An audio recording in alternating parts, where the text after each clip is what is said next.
And now, without further delay, please join me in welcoming Dr. Mary Okada.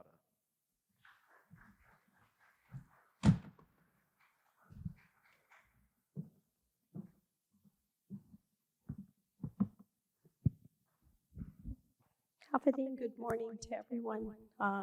Just excuse my voice, I'm getting over a cold. So I won't go into a lot of details. I provided a lot of details at the last visit that we had, but I will tell you that like Norman said, my CV and my bio is available on the website. And today I'm really here to address any additional questions that you may have.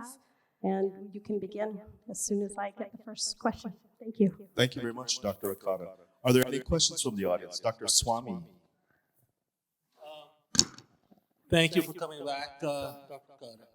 Okada. So in your earlier presentation to the faculty, you were asked about your experience with research, and you acknowledged you didn't have some, but you gave examples of ways you've tried to fill that gap, doing research for various projects at GCC.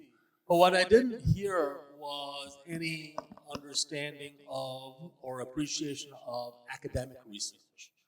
Academic research, which is sometimes focused on the long term, not on immediate application, which is judged by its peers, published in journals, but ultimately constitutes the core mission of academia, which is increasing the stock of knowledge in the world. What value do you place on that, and how would you treat that kind of research as president? Thank you very much. So the university, as not only a land-grant institution, but also a sea-grant institution, really focuses a lot of its mission on the academic research that helps to support our community and the region surrounding us. So as a land-grant institution, a lot of the information that researchers do here at the University of Guam is actually shared with the community. The information is brought back from the community, and that information is taken into consideration for further research. And so that is very beneficial because it's a continuous process that what you do here at the University of Guam and what the community needs to understand about the environment that we live in are connected. And so that's very important for us, not just as an island of Guam, but also the neighboring communities in Micronesia. Because a lot of what we do here not only impacts the residents that are here on Guam, but impacts research such as climate change throughout the region of Micronesia. And that's our backyard and our front yard. And so we need to take that into consideration. So in terms of research, both as a land-grant institution and a sea-grant institution, it's not just beneficial for the University of Guam, but our island communities as well. So we need to place a great focus and a great emphasis on that so that the university can continue its core mission that includes research. Thank you, Dr. Okada. Are there any other questions from the audience from other stakeholder groups other than faculty? Kathleen, as an alumna or administrator? Thank you for coming back, Dr. Okada. We appreciate it. And as a follow-up question to that, in developing a robust research enterprise, what would you implement? What would you do? What components would you, implement to strengthen that enterprise? So I think what's important here is to first identify what the institutional capacities are. So in order for us to do any expansion at the university, we need to determine what our capacity is. And the reason why I say that is because we can't be everything to everybody if we don't have the financial resources to do it. And so to support that, in terms of research, I would rely heavily on the faculty and those that are actually conducting the research to make a determination as to what exactly is needed for them to expand their capacity or to enter into additional research conversations. A lot of that has to do, based on what I'm familiar with, is really circled around program review. What program review tells us is what institutional capacities we have, where we have areas that we can expand, what resources are needed, not just financial, but also human resources, and then taking that and prioritizing those in a strategic way so that we are able not only to launch new initiatives or expand that structure, but also to sustain it over the long term. So using program review as the source of providing any expansion, but on the other side as well, contracting if we need to contract for certain reasons, either low program enrollment or not able to support the community or needing to upgrade curriculum, or in that sense, program review kind of drives that process for us. So the infrastructure that is needed to support the research really is dependent upon program review, what components are necessary, how that can be expanded, and how it can be sustained over the long term. Thank you. Thank you, Dr. Okada. Are there any questions from students, staff, or alumni? Okay, if none, I'm going to my stack of cards here. This question comes from faculty. The legislature develops policies on a host of social and economic issues. UOG has enormous breadth and depth of expertise, yet we are underutilized by our decision makers. Could you consider ways to engage the local government in utilizing UOG's expertise? Absolutely. A lot of the information that the legislature needs to establish policy really should be based on input from the community. And whenever legislation is introduced in the community, at the legislature, there's opportunities for individuals to provide feedback. If there is information that the university has that can support or request from the legislature not to legislate a certain way, then that information needs to be provided to the legislature as well. Because the legislature provides policy based on what they know, not necessarily always taking into consideration the information that's available out there. So engaging with the senators on a continuous basis, we all know at the beginning of every legislative term who the senators are that are oversight chairs for certain areas. And in that regard, the university should be connecting with each of those senators in their respective areas to engage in dialogue, to let them know how we can support any legislation that we currently do. And I often do that on a regular basis anyway, because one of the ways to get legislative support is to identify what the priorities are for those certain senators. And if you are in alignment with them, you'll get some support. If you're not in alignment with them, then maybe there's a way to tweak it so that some component of what they are interested in, that you can connect back.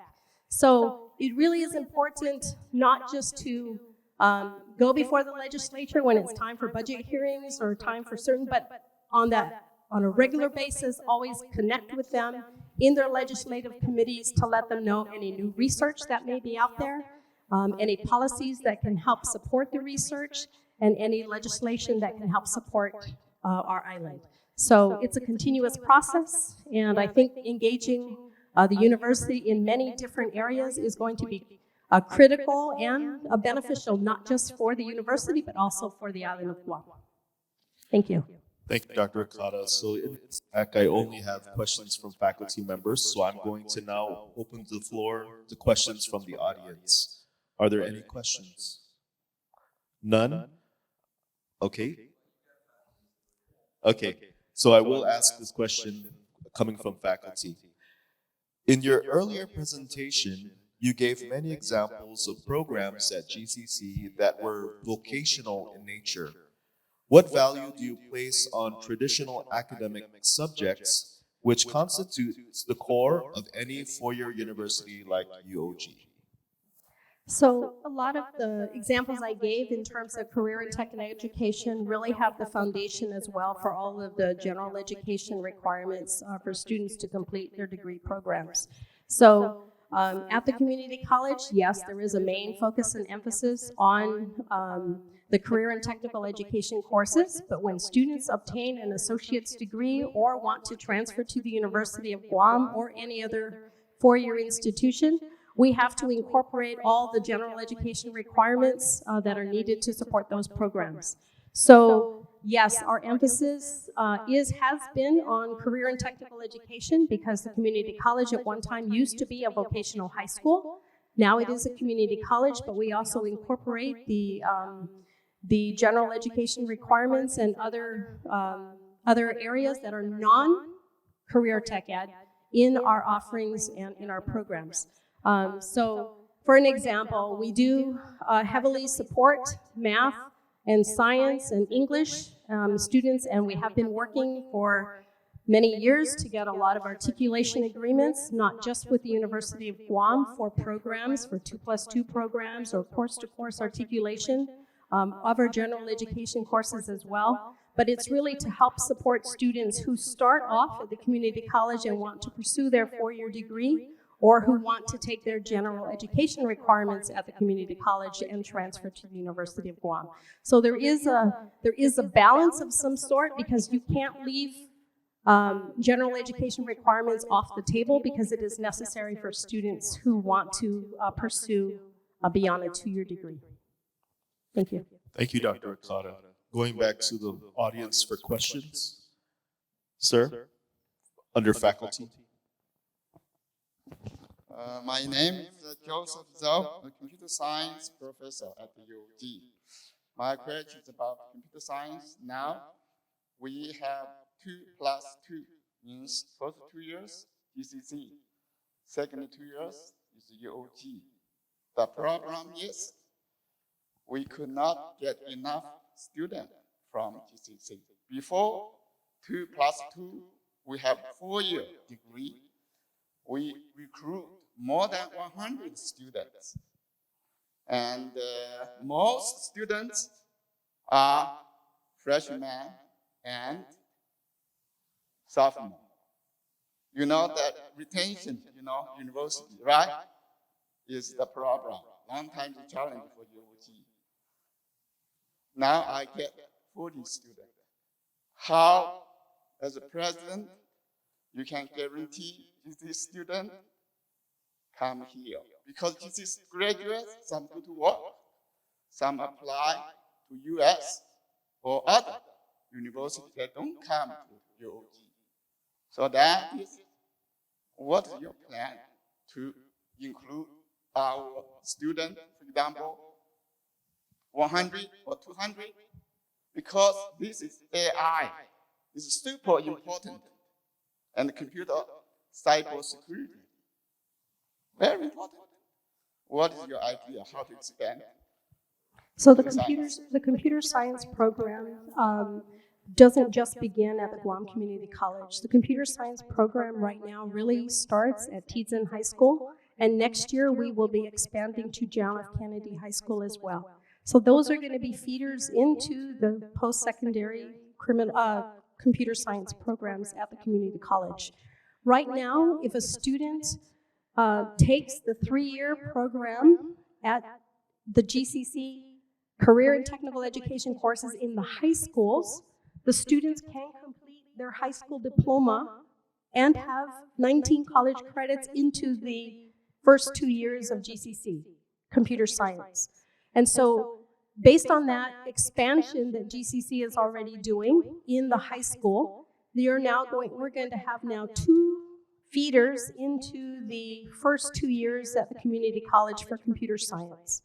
And so we need to because of that 2+2 articulation agreement, and now that there will be 2 feeder high schools into that program, it'll allow us to advertise more about the 2+2 track that is available here at the University of Guam. I just signed graduation diplomas a couple days ago, and so there are several of the diplomas that say computer science, associate's degree in computer science, University of Guam, 2+2 track. So it's indicated on their diploma that they are on the UOG track for the 2+2 agreement that we currently have. So I think one of the first things we do is expand what we have in the high school, which we are doing next academic year, and then to further promote the 2+2 articulation agreement. That would be our plan to continue to move it forward. Thank you, Dr. Okada. Are there questions from the audience, from the other stakeholder groups? Sir, student question?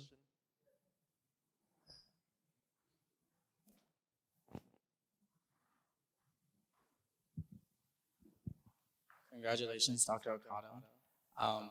My question is, what is one project that you want to see continue that is currently with President Christ, and what is something that you want to do differently? What is one thing that I want to see continue that has started with Dr. Kreis, and what is something that I want to do different? Okay, so first of all, the University of Guam has a strategic master plan, and the president has rolled out that master plan. I would like to continue on that master plan until such time that it is needed to update. So the strategic master plan for the university should be carried forward, and I will tell you a couple of things are significant interest to me, and it really is to get the construction projects off the ground. He started it. You can see some progress now going. I really want those to really launch, not just slow, not just, I want it to launch quickly, because they have been, they're already in motion, and so those need to continue, I think, a lot faster. But I think the university has the capacity to do that, because all of the infrastructure is already in place to make that happen. So those are things that I would like to continue. Other initiatives, again, based on the strategic master plan here at the University of Guam, I would like, and I know that they've launched the student advisement. They've done a lot of work on student advisement. I think once we know and get feedback on how that student advisement and academic counseling is working, I think that might be an opportunity for us to see what's going well with it, what's not going well, and from the student lens, and what can be changed to make it more efficient. So from a student perspective, we want to make sure that the students are providing adequate feedback on their academic advising so that they can be successful. So that's something I would look at to see if what has already been implemented is working well. And if the feedback says it's working well, I say continue. If it needs a little tweaking or a little bit more resources, then I think we need to figure out how to make that work a little bit more effectively. So again, going back, the institutional strategic master plan in terms of the campus physical development, I think is something that is already in motion, and I would want to see that continue. And in terms of something to do differently would really be based on feedback that we can gather through assessment processes or student surveys on how we can make the academic advising experience more beneficial for students. Thank you, Dr. Okada. Are there any questions from staff, administrators, or alumni? Okay, if none, I'm going back to my stack of cards here. This is a question from faculty. The current President's Council of 15 only has 3 academic administrators and no faculty. Will you bring in a greater academic voice into your top councils? And will you consider including faculty voices? Thoughts on how this might be done? So one of the things I would have to understand is how the current President's Council was formed and how the representation was identified.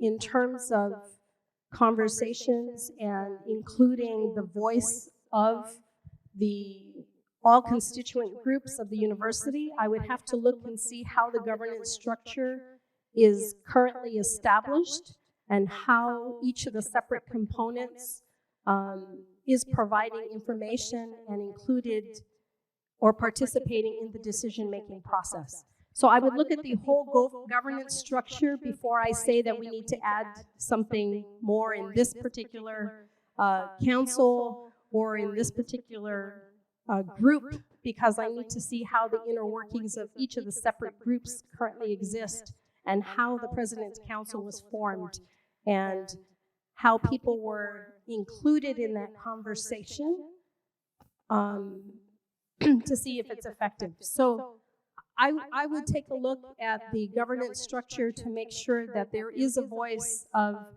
faculty, staff, administrators, and students in many of the key decision-making councils so that there is adequate voice in the decision-making process for University of Guam. But I would take a look at the total infrastructure before making any additions or deletions from the current structure that exists. Maybe the current PC council works for the president. I don't know. If that works and that's the structure that he's comfortable with, then maybe that's why it is the way it is. But I would have to see if that's the way it would work for me, or whether it would work for me. Thank you. Thank you, Dr. Okada. The next question is a student question. Students have to travel off island to get a PhD or a doctorate. What are your thoughts on UOG having a doctorate program for students who can't move off island? So again, I'll go back to program review, because whenever a program is launched or started, it takes a lot of resources. And in order to do that, we have to determine what is the need, and whether or not there is sufficient support, what are the resources that are going to be needed in terms of building out that new structure, and how it can be sustained over time. Because this, in order to establish a PhD program, you have to go through the substantive change process through WASC, and they have to approve it. So you have to demonstrate that you're not just launching a program, but you're launching a program based on a community need or a regional need, and that you're able to provide the resources to sustain it over time. So that's a normal process. Do I think we should be offering courses to students through the PhD program? Yes. Students should have access to it. There are many other institutions that are offering doctoral programs here on Guam and in the region, but they're not necessarily on the ground because they're offering it online. So we should also look at that option to see if we can provide that same type of service. But yes, I think if students want to pursue a doctoral program, that they should be given some access or some ways to do that instead of having to travel off island. Thank you, Dr. Okada. The next question comes from an administrator. Given your position and success at GCC, why are you offering yourself to UOG? I have been the president for GCC for the past 16 years. I have been at the community college, broken service, but since 1992. I am a graduate of the University of Guam with my bachelor's and my master's degree. And for me, I would like to provide my strengths and my capabilities to the University of Guam if you so desire to have me as your president. So I'm not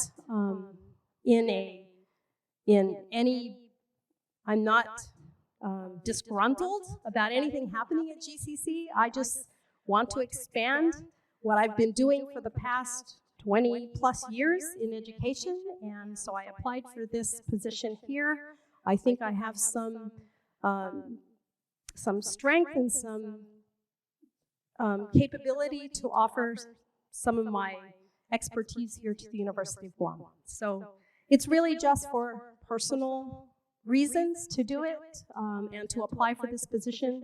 And as I mentioned, and it's in the media, it really is to expand my horizon and allow me to do something a little bit different, but on a greater scale.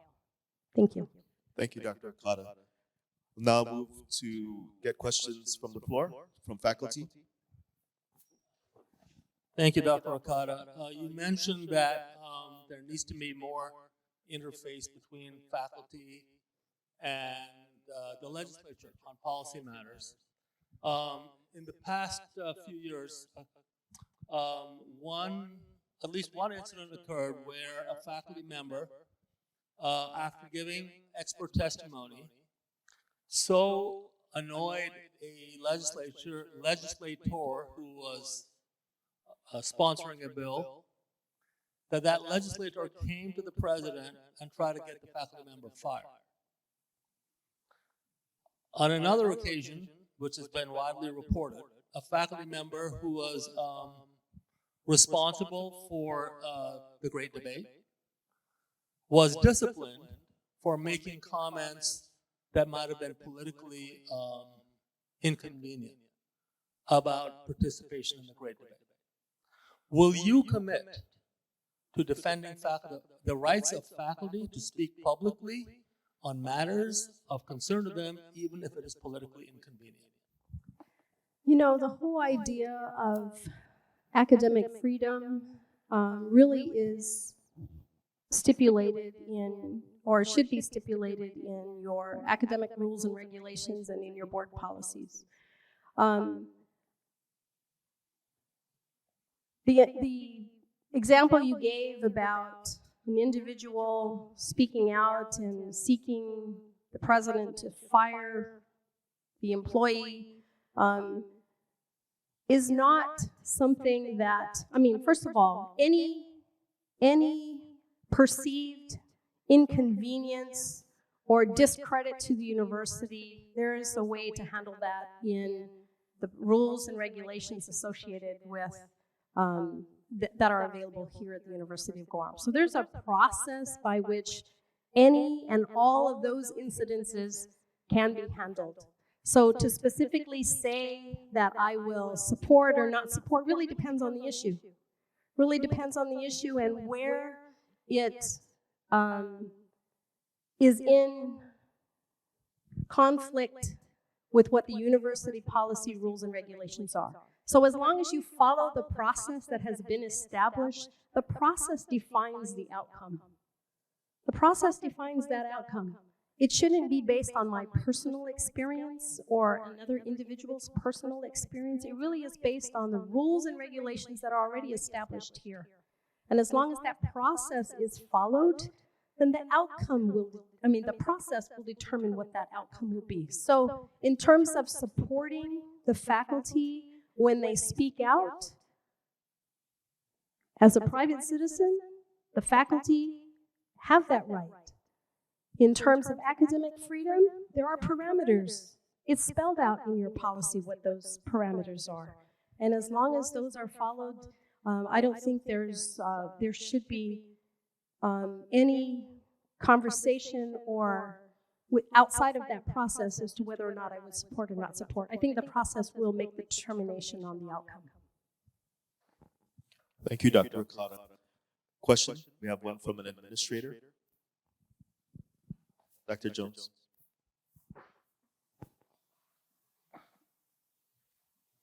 Thank you, Dr. Okada, for joining us today. As I hear you talk about the management role of the president and the strategic plan, I believe that there's also an element that we look to from our president, and that is leadership and vision, inspiration. So my question to you is, where do you get your inspiration, your vision, your leadership to share with us? So yes, there are some immediate things that call our attention, but I think the bigger picture, especially as we grow in the region, we look to our president for guidance. And so in that vein, what professional journals, societies do you participate in that get us beyond ourselves so that we have a vision that is right for this region, for us locally, but also in the spirit of advancing academia internationally? Thank you.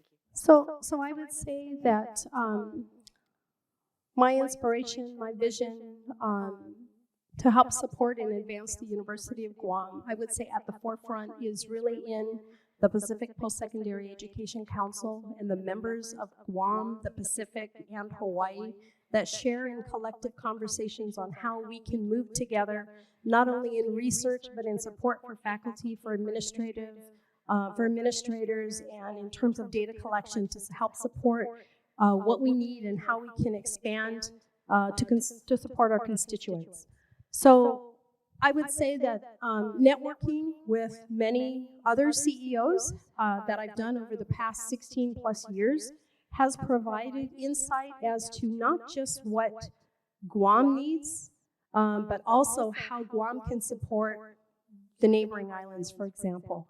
So in those conversations, there's a lot of consortiums that allows our region to participate in grant opportunities that involves not just Hawaii, but Guam and the Pacific. There's a lot of information that is out there. I often go to Washington, D.C. and meet with representatives in the federal government to identify where their strategies and where their focus is for the next several years. So it was mentioned earlier about AI. AI is not new, but AI is an emerging conversation. And where are we in that regard? And why haven't we taken not just small steps, but why haven't we taken large leaps to get there? And to get there because a lot is happening around the world already in terms of AI. And how can we also participate in that? But it really is working with other presidents and universities. I often read the Chronicle of Higher Education to see what information is available, out there, what programs can help support. One of the things I was in conversation with Jim just a couple of days ago is what is happening in Washington, D.C. in terms of the conversation in D.C. about how the U.S. is trying to refocus manufacturing back to the U.S. instead of having to rely on the outside world, on the outside. So how do we now engage in those conversations and get at the table to help support that additional curriculum development, program development, and research to move those projects forward? Because if the U.S. is going to provide a lot of money in that particular area to help build our economies in the U.S., we need to be at the table. But in order for us to do that, we need to understand what capacities we have and how we can move that forward. So there's a lot of conversation about workforce development and reimagining and re-energizing the industries back to the United States. And I think the University of Guam and all of the other community colleges and universities in our region can help participate in that. So I would say that the vision really is, and I don't want to say it's follow the money, although the money is great sometimes when you know where it is. But how do those specific initiatives feed back to our support of our mission and support of how we can use those resources to advance and extend workforce development for Guam and our region? Thank you. Thank you, Dr. Okada. Are there any other questions from other stakeholders in the audience? Okay, so we've heard from faculty and administrators already so far. Okay, if none, I'm going to my stack of cards, and then afterwards I'll go back to the floor. So the first question that I have is from an administrator. UOG is currently reviewing its definition of collegiality. How do you define it with higher education, and what do you see as its role in faculty to faculty and faculty to administrator interactions? How do I see collegiality in terms of faculty to faculty and faculty to administrator? Collegiality in terms of making a definition for the different groups, I think really has to do with, and regardless of whether you're faculty, administrator, staff, or student, I think collegiality is how do you treat others and how do you want to be treated.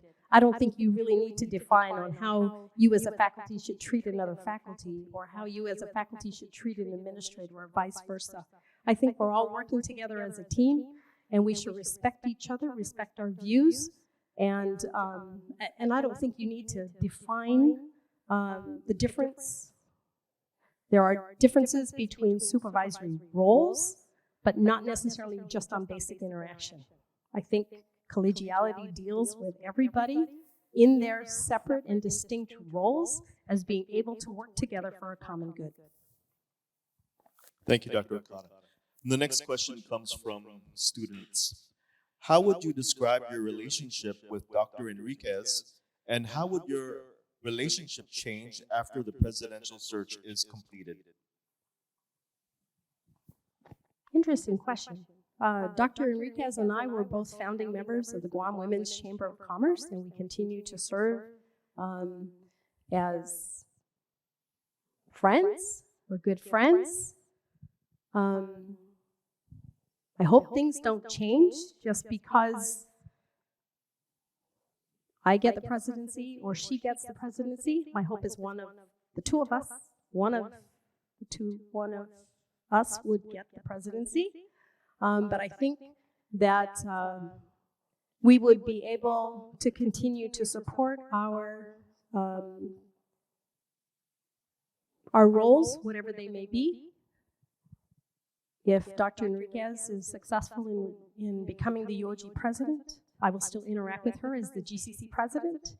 And if I am successful in obtaining the UOG president, then it is my hope that Dr. Enriquez will continue to contribute to the success of the University of Guam. Okay, thank you, Dr. Okada.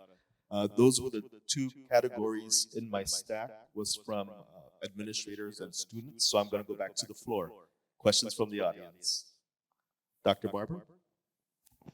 I actually have two questions I want to ask you, but I have to, one is a faculty, but I first have to ask you the question as Bob Barber, faculty union president.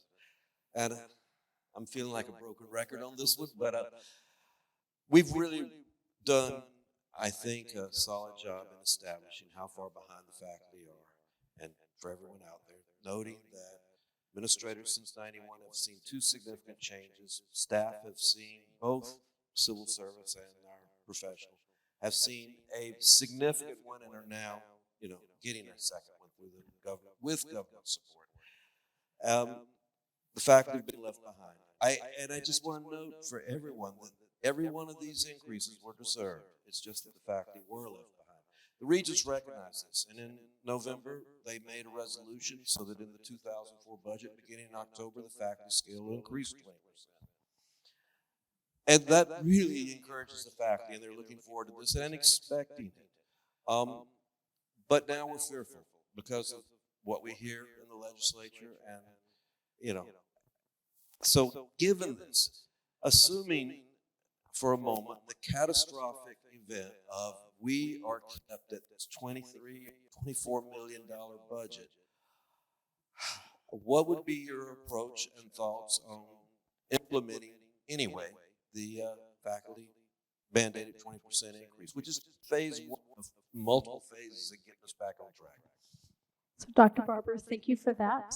And I would have to do my fiduciary role and my due diligence to take a look at the total finances of the University of Guam before I can say and respond to that.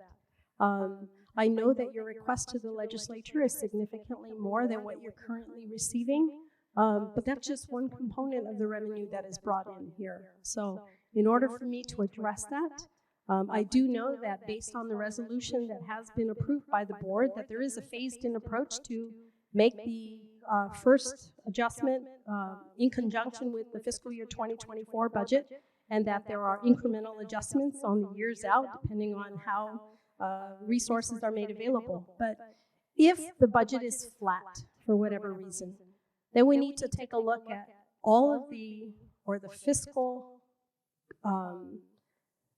I need to look at the fiscal situation of the University of Guam in order to determine if there are resources that are currently available that can be used to implement that first step, absent the additional appropriation. But I don't know what the total picture is right now for the UOG finances. I'm sure your audit will be coming out soon, so I would be able to take a look at it. But until then, I don't have firsthand information on your current fiscal condition. But that said, long term, we need to look at the fiscal stability of the university, because one thing that I would be really hesitant to do is to implement something that you can't sustain over time, because it will be very painful trying to roll anything back. So I would just have to take a look at the total fiscal condition of the university before making any commitments. Thank you. Thank you, Dr. Okada. Are there any other questions from other stakeholders? An administrator? Yes. Thank you, Dr. Jones.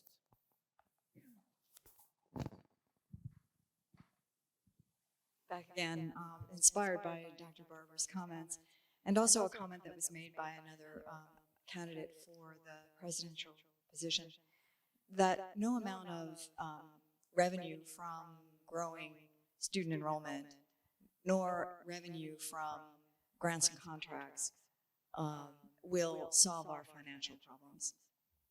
And there was a statement made that perhaps we should be looking to enterprise. And that's something that many universities do, especially universities that are on the verge or are well developed in the research area.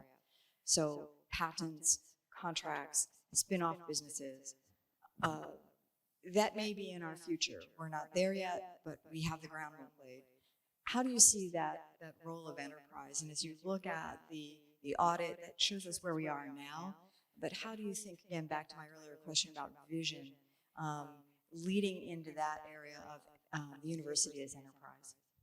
So as I mentioned earlier, one of the conversations that is happening in DC, and one of the individuals that I spoke with a couple days ago did talk about a person that they met that all they do is patents. They're an attorney for patents.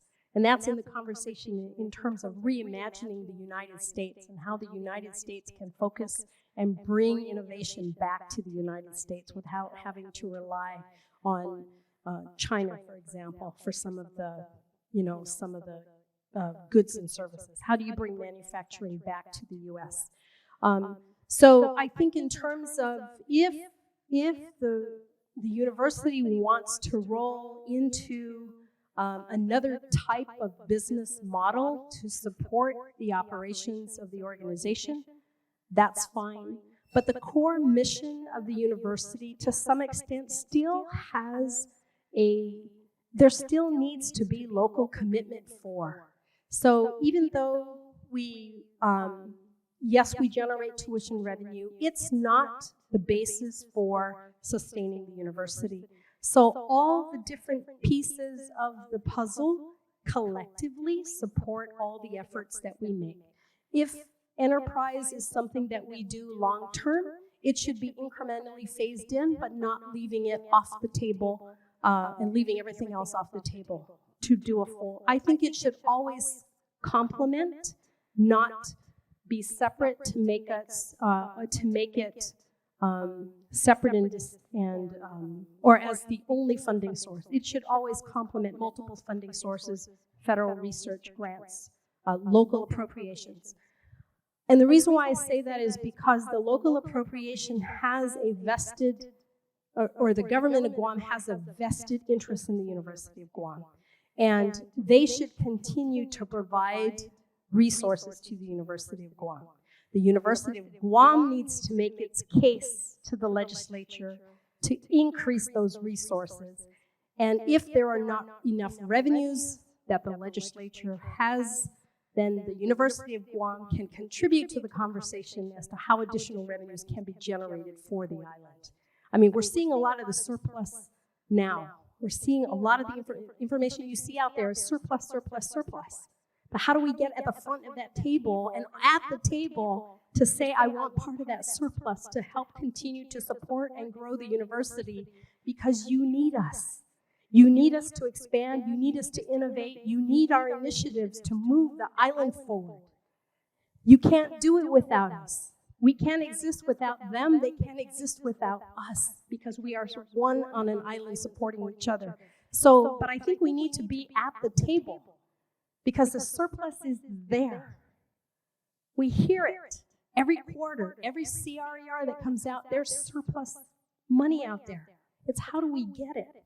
But I would never discredit any opportunity to expand our revenue base to help support and further grow the university in terms of its research, in terms of its, even if it comes to the point where Guam as a whole offers free education for all of its constituents.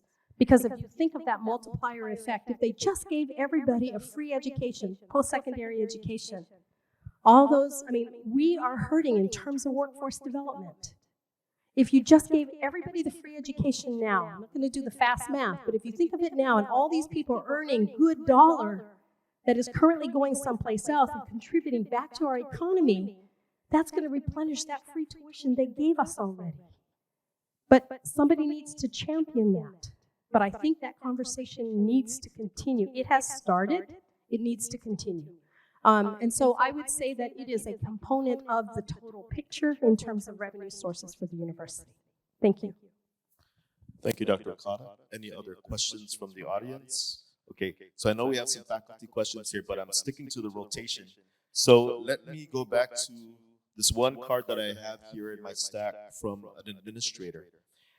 Given the condition of not increasing tuition for the next 2 years, how would you approach implementing the 22% pay adjustment for UOG classified personnel on the GovGuam pay plan? Would you consider a pay adjustment for staff not on the GovGuam pay plan? So considering that there's a provision that we can't increase tuition till 2025, I believe, how would you propose? Well, first of all, my question would be, and I'm going to answer it, but my question would be, why would you want to offer University of Guam employees less than what everybody else is getting? You're going to see an instant migration of all of these employees to other agencies that have implemented the 22%.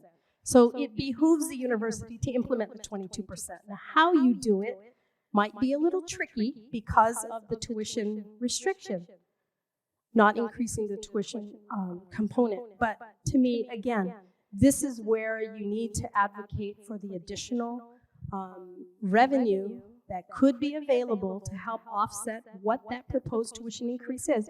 I'm not aware of any tuition increase that is, just based on the conversations I've had over the past couple of weeks, I'm not aware of any proposed tuition increase. And if the university can stand firm on that they're not intending to increase tuition until 2025 or after, then make the decision and move it forward. But I would not support offering them less than what the other government and Guam employees are getting for the same work, because you will see a migration of employees out of UOG if that happens. So I think there's ways to resolve that component. I don't know where the current leadership is in terms of deciding whether to accept the $1 million that has already been appropriated in lieu of a tuition hike. I would have to see what your plan is in terms of tuition increases for the next several years. There's a plan, it's probably in a strategic plan somewhere, that says that based on where we are today, this is where we would want to go in terms of increasing our tuition for the next 5 to 7 years. I would take a look at that, but I wouldn't offer anybody less. Thank you, Dr. Okada. That was the only question in my stack, so I know we have a faculty question, and between the two of you, you're raising your hands. Gentlemen's agreement, who would like to ask a question?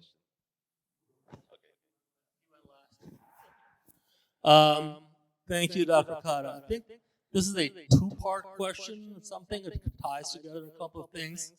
So one thing that you've mentioned, other people mentioned too, but you've mentioned a number of times, is the idea of being locally relevant knowledge. And as a political scientist concerned with international affairs, I think about the world today, and I think about the fact that Guam's fate is tied up with what China does, how the United States responds to China. United States has growing military ties with India. The Indian Navy docks here every year. Citizens of Guam fight in Iraq, have fought in Iraq and Afghanistan, showed up in my classes. Guam is part of the world. So I wonder where the boundary between local and global really lies, particularly once you factor in things like climate change. Then I hear this talk about tuition, and I hear I think I heard, first of all, there is, just as an aside, there was a plan to raise tuition every year for 3 years, I think it was, and it got derailed by COVID. I don't think it's been taken off the books. But you suggested that perhaps if we move to a free tuition model, we would bring back students who currently go to the mainland, I think is what you said. But UOG's tuition is the lowest in the country. And it has been the lowest, and after adjusting for inflation, it has been declining for years. People who send their kids to the States aren't sending them there for a cheaper education. They're sending them there because they think what they get there is more relevant. So connecting those two things together, how would you think about UOG as, how would you think about UOG making itself more relevant for the kinds of parents who currently send their kids to the States because they're not satisfied with getting a virtually free education that is limited in scope to what UOG currently offers? Okay.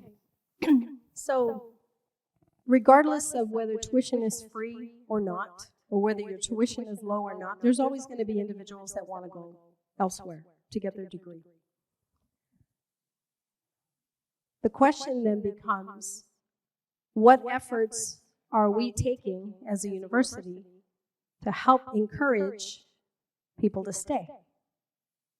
Are they going off island because there are programs that we currently don't have? Are they because it's not cheaper, as you mentioned? Are they going off island because there's jobs that are available? I mean, so we need to find out. There's graduating classes every week in the next couple of weeks. And in those graduations, there are students that have already identified where they're going. But have we done enough outreach to all of these high schools to find out what they're looking for? I don't know. Is there something that we can do in terms of promoting and advocating for folks to stay? I think there is. I mean, a couple of weeks ago, there were certain folks that graduated on island from a university off island. How and what have we done to gather that market back, or to offer programs that perhaps we don't offer now? So we need to identify, is what we're currently offering what people are looking for, or is there something that we can do better? And again, goes back through program review and assessment. Are they able to get jobs with the University of Guam degree? Are we able, and I'll tell you that the internship program that is available for students once they are in a UOG program to get internships here on Guam is going to be very beneficial for these individuals that stay here. We don't have enough people to fill the jobs that are already here. Marine Camp Blas is coming up fast, and we don't have enough workers for Camp Blas. But have we been able to line ourselves up with what Camp Blas needs and people that haven't even started their degree programs yet? So there needs to be some kind of alignment with what is available here in terms of jobs, but also what is it that we're not offering that requires students to go off island? I mean, they may be taking courses that just that are not here, which is fine. But then once they're done, how do you bring them back? So people are going to leave regardless. You can't keep everybody here. But to the extent that we can keep folks here is what is being a premier higher educational institution offering degree programs that are relevant to what industry requires, and whether there are jobs and workforce available for these individuals once they complete, I think is going to be one of the components. But I think we just need to do a little bit more research and assessment and get some feedback and some surveys as to why these kids are choosing to go off island. I mean, like I said, graduation is coming up in the next couple of weeks. We need to find out where all these kids are going and why. Why are they not staying? Thank you, Dr. Okada. Any other questions from other stakeholders? Seeing none, and I don't have any questions in my stack here, I'm going back to the floor. And Dr. Barber, you have a question? I'm not speaking as Bob Barber, faculty union now. I'm speaking as Bob Barber, Extension Ag Economist and Sustainable Ag Coordinator. UOG has an incredible body of faculty and with all kind of expertise. So does GCC. You've got some amazing people at GCC. Under the radar of, I'm sure, of my administration, maybe of yours also, there's been some faculty interaction between, well, no, not some, but enormous faculty interaction between your culinary program and our ag extension program. We've been going on 10 years working together. We don't really have, well, no, we do have the support of the GCC. You have an incredible teaching kitchen. And so that has had infrastructure. But basically, we've been doing it with what we've got and what we've been able to get from local community groups like the co-op and the Micronesian Chefs. But we've been doing some amazing cooperations. It was just by chance that we got in touch with each other 10 years ago and have been able to do this and been carried it on. What we do see more commonly, and it's beginning to see a rise in it, and I hope to see it expand, is this 2+2 programs. But there's within our university, everybody's in their ivory towers, their departments, their programs, their thing, and I suspect at GCC also. I would just be curious of you as future GCC president or future UOG president, would you, or just what's your thoughts on how can we get our two faculties, bodies of faculty, to communicate so we even know what each other's expertise is? And just to give you an example, I was teaching students how to do ferrous cement the other day, and as I was reflecting, I thought, man, I wish I had a GCC Mason type trainer who could help us with this plastering that we're doing. But these are the kind of things, but we don't even know who the names are of people. How do you think, we're just down the street from each other, how might we get to where we communicate more? I think that's an excellent idea. I think our faculty should be engaged more on a regular basis for exactly that reason. So our culinary students prepare the food, but students need to know where it comes from, how it's produced, how they're harvested, because that helps add value to why they're cooking what they're cooking. So, but I think that's an excellent idea. Bringing the faculty together, engaging in conversations, and not only for articulation purposes, just for regular interaction. Because we bring off-island, not always, we bring off-island guest speakers, why not share in your classroom, invite GCC faculty to your classroom, and vice versa. Invite faculty from the university to be guest speakers in our classroom, and not just at the post-secondary level, even in the high schools. So it would be beneficial for the extension agents to even go into the pro-start classrooms at the high schools. But I think that's an excellent idea, and I really like it. And I'm happy. I'm sorry it took 10 years for that to occur, but I think those are additional conversations that can help support and elevate both of our institutions and our cooperation together, and how we can support each other, because there's no fine line anymore. I'll tell you, many years ago, I think it was very clear who went to GCC and who went to UOG, but now those lines are not as defined anymore because of the articulation agreements. And articulation agreements are really getting a lot better. There's more traction, there's more conversations between the departments, and I think a lot of it has to do with the faculty being open to having those conversations with our faculty. We have some really good faculty that communicate and interact with really good faculty here from the university. But I really like that idea. Thank you very much for sharing that. Thank you, Dr. Okada. Any other questions from the audience?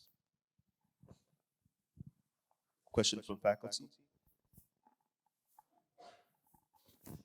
Joseph, though, I have a question again. Running GCC and running a university are quite different now. Okay? I have more than years here at UOG. I have seen these territories top research university, University Guam, compared to the top university of Japan's territory, Okinawa, University Okinawa, and China's top university of their territory, Macau. I have seen the gap between UOG and Japan and China become larger and larger in student enrollment, in publication, in patents, in rule as economic engine of the state or territory. What is your deep thinking how to shrink this gap? So your question is, how do I see treating the gap between We have competition. United States compete Japan, compete China. Which education system is better? Okay, it's not easy job. Okay, you have raise UG international capability so that you can attract students from Asia.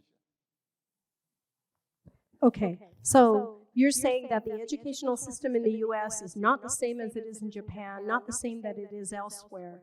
How do I see I that mean, UG lagging behind. UOG is left behind? Yes, these 20 years, the gap between UG and Japan and University Okinawa and University Macau. You look at international ranking. Okay, I already said 4 areas we lack. So are you saying that the University of Guam is behind 20 years in what respect? No, I said the gap. There's a gap. Student enrollment. Student enrollment. Yes, we are behind. Patents. Okay, you know, technology patents. We are lagging behind. Publications, we are lagging behind. Degree programs, we are lagging behind. And the role as serve as engine of local or of the territory, we are lagging behind. So if we are lagging, Yes, how we can catch up? so we need to find out why we're lagging behind. Is it because of resources? Is it because of professional development? So we need to find out the root cause as to why we are lagging behind. And in order for us to make any changes, we need to know why. What is it that we plan or we achieve to do? And then figure out how we're going to get from where we are considered behind to where we need to be in order to be competitive. But we have to analyze that. We have to identify what is it that we're lagging behind in and find out why we're lagging behind. Can it be solved through additional professional development? Can it be resolved through additional cooperations and interactions with, for example, Japan and Okinawa and Macau, as you mentioned? What will it take to get UOG up to that level? And is that the level that we want to be in?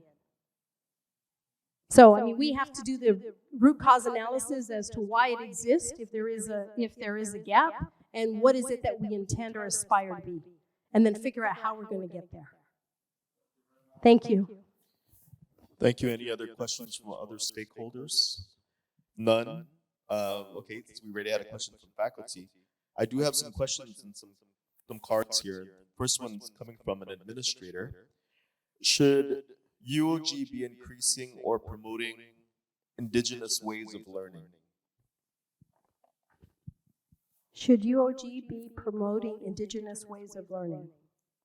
I think it is important that as an institution of higher education in the territory of Guam, that we should include and incorporate indigenous learning in areas that are relevant and appropriate. So should we be promoting it? Of course we should be promoting it. Now, the extent to which it is promoted really is dependent upon what courses and what programs that they would be relevant in. But it is important for us because indigenous learning is not just for Guam, but it's also for our region. In the region, you see a lot of curriculum development based on their culture and because they're not always using, and the students aren't always comprehending literature and books, for example, that exist in the United States. It's easier for them to learn based on cultural relevance to their organization or to their islands. So yes, I think we should be incorporating indigenous learning. Thank you, Dr. Okada. The next question comes from faculty.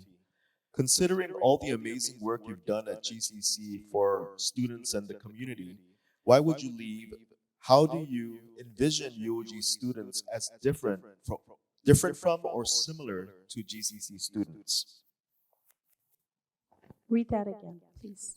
Considering all the amazing work you've done at GCC for our students and community, why would you leave?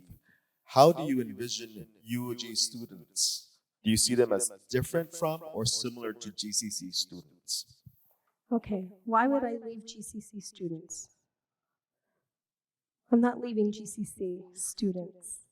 I am leaving the institution to obtain another educational leadership opportunity. That doesn't mean that the students at GCC wouldn't be taken care of, because the programs that are in place already exist and they will continue. Do I see UOG students as different from the University of Guam students? From GCC students? I think in some regard there are some differences, but overall I would say no. And the reason why I say that is because some students start at GCC and they are transferred over here to the University of Guam. It is my hope that there are more students that consider finishing up at GCC and coming over to UOG. In terms of providing support for UOG students here, I think there's an opportunity for me to be engaged with students and to listen to their voice, listen to what challenges that they're currently encountering, what opportunities exist so that they can continue on their educational journey and obtaining their higher education degree, whether it be a bachelor's, master's, or onward. But also, sometimes students have really great ideas on how to make university better.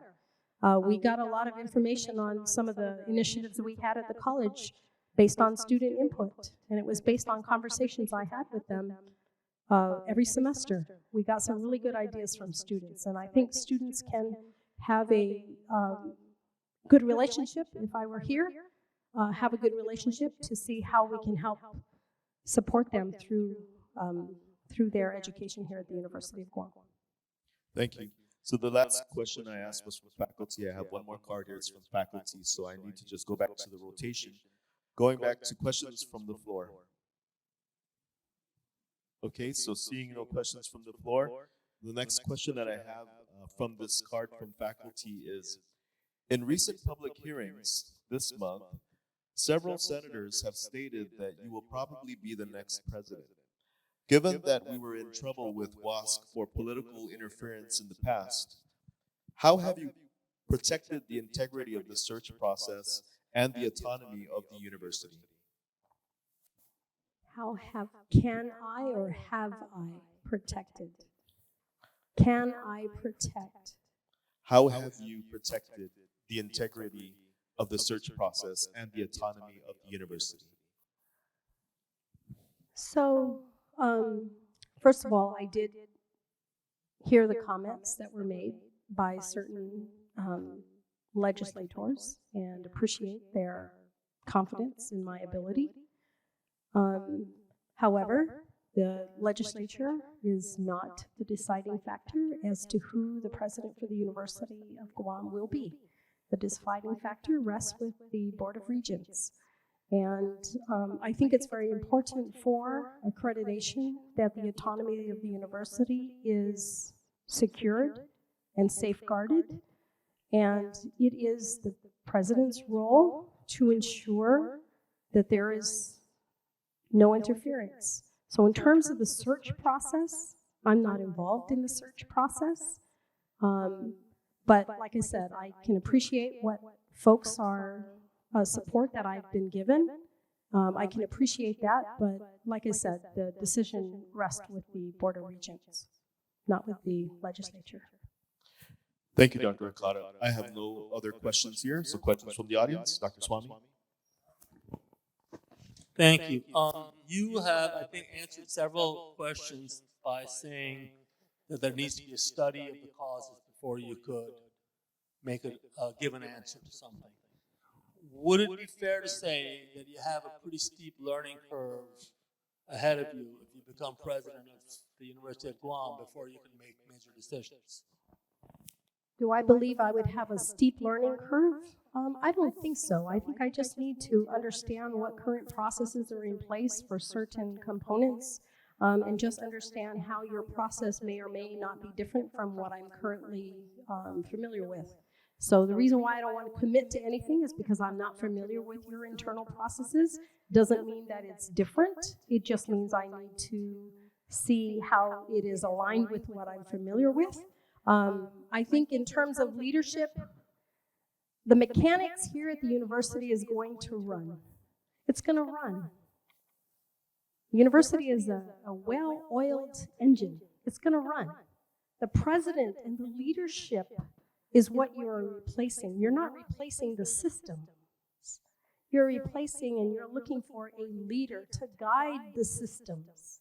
So the reason why I always refer back to making an assessment is just so I can be comfortable with the decisions that I make based on what I know as a leader and how I've been able to effectuate change. And so that's the reason why I don't believe I'm going to have a sharp learning curve. I think that the mechanics that already exist and the individuals that are here are going to want to continue certain things. And there may be a few things that we'll tweak a little bit, but to do a complete overhaul, I don't think it's necessary. So in that regard, I don't think it's going to be a steep learning curve for me. Thank you, Dr. Okada. Any other questions from the audience? I have no further questions on cards. Last call. All right, ladies and gentlemen, thank you for taking the time to meet with Dr. Okada. How about a round of applause?